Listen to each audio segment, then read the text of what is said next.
戦わないことで続いた社会。江戸260年の本当の強さ。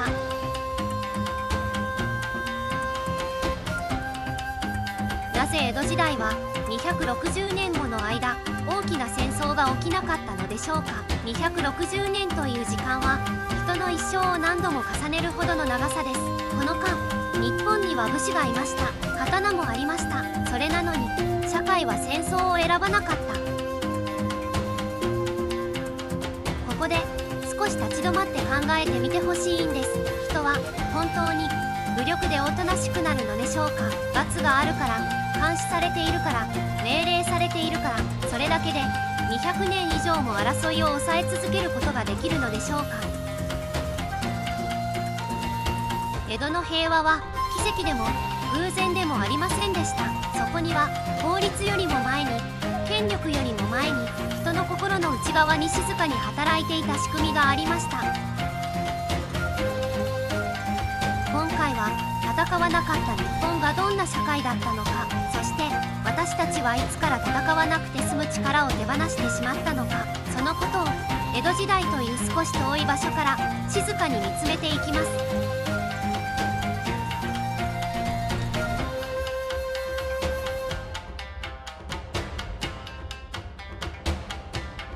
戦国時代を知っていた人々。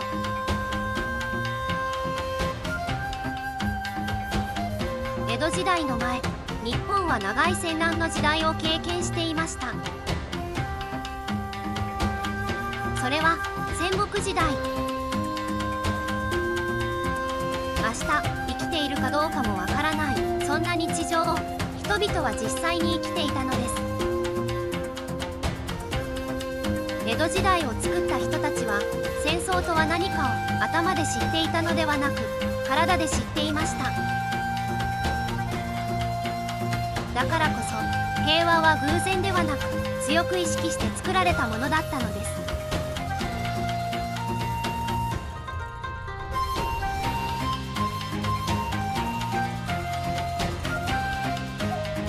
武力だけで平和は続くのか。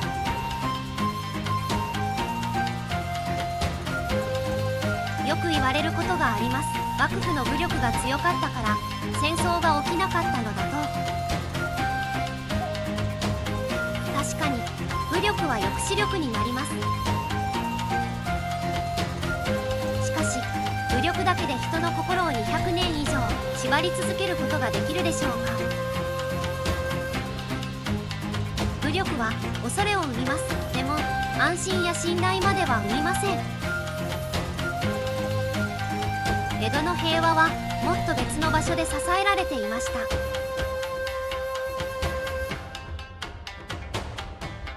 平和というと何も起きない状態を想像しがちです。でも江戸の平和は何も起きなかったのではありません。小さな衝突や不満や行き違いは日常の中にいくらでもありました。それでもそれが戦争という形に育たなかった。ここに江戸社会の本当の強さがあります。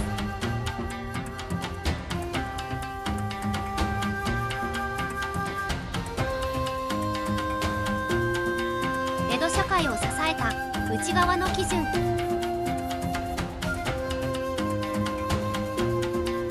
江戸社会を支えていたのは厳しい法律や監視の目ではありません。人々の内側にあるこれ以上はしてはいけないという感覚でした。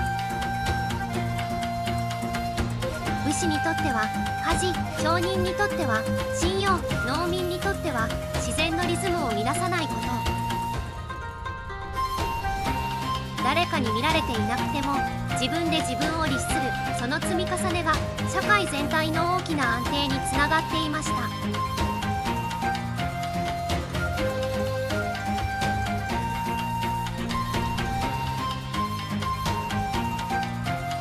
武士という責任の立場。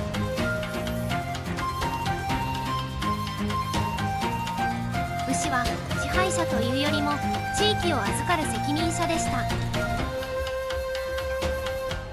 自分の地業地で何か問題が起きればそれは全て自分の責任になる。治安、教育、育、朝廷、福祉。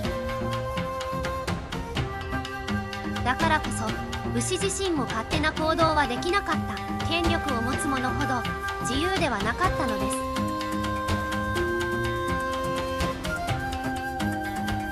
私たちは権力を持つ人ほど自由だと思いがちです。しかし江戸の武士はその逆でした。責任を負う者ほど行動は制限されていた。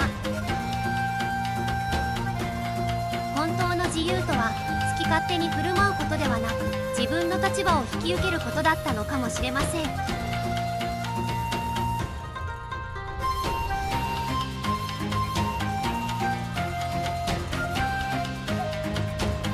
自立していた町人と農民。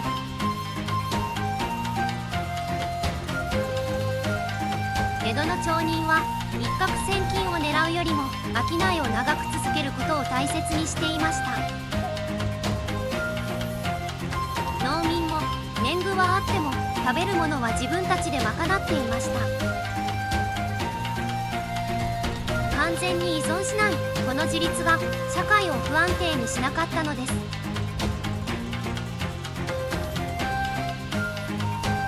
江戸の人々は誰かに守ってもらう前にまず自分の足で立とうとしました。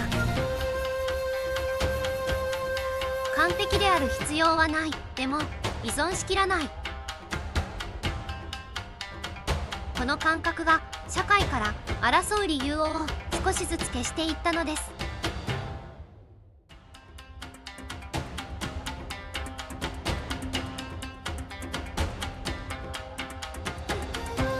恥と名誉というブレー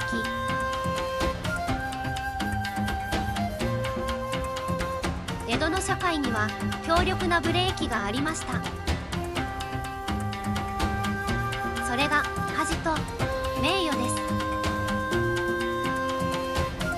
法律で罰せられる前に自分で止まるこの感覚が多くの争いを未然に防いでいました。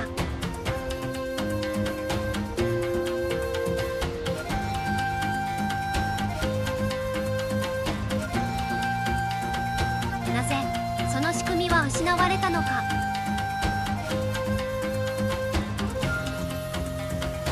明治以降、日本は急速に変わります。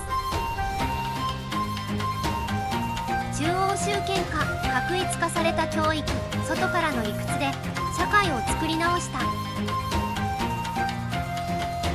その結果、心の仕組みは少しずつ外れていきました。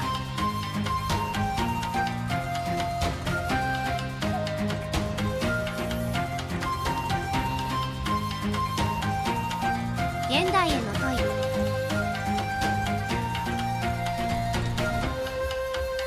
現代の私たちの社会はとても便利です。でもその分自分で考えなくても生きられる仕組みが増えました。江戸の人々が内側に持っていたブレーキやリズムを私たちはどこで手放してしまったのでしょうか。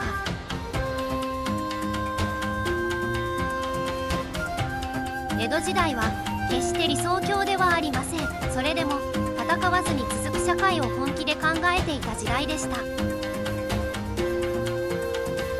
本当に強い社会とは武力で押さえつける社会ではなく、争わなくても成り立つ社会なのかもしれません。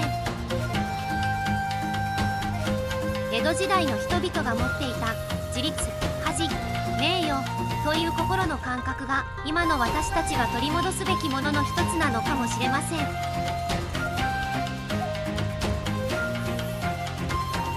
最後までご覧いただきありがとうございました。今回の動画が面白かった方はぜひチャンネル登録や高評価をしていただけると励みになります。それではまた次の動画でお会いしましょう。